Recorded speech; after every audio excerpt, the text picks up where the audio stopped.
Bonjour à tous et à toutes.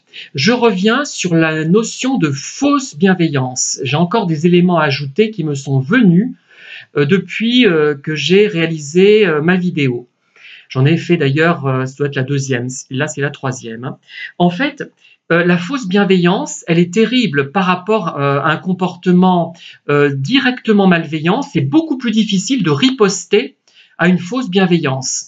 Regardez par exemple quand lors d'une expérience, on se comporte de façon ouvertement machiste avec une femme et l'autre groupe témoin se comporte de façon, on va dire, galante avec ces mêmes femmes, donc c'est du machisme mais caché.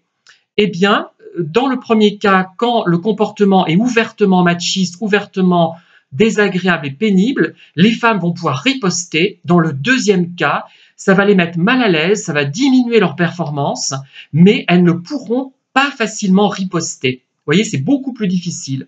Et là, c'est pareil. Pour un comportement qui est bienveillant en apparence, on sent bien qu'il y a quelque chose qui ne colle pas, qui ne cadre pas, qui n'est pas sain, ça vous met mal à l'aise, mais toutes les paroles qui vous sont énoncées sont positives, sont bénéfiques en apparence, sont bienveillantes.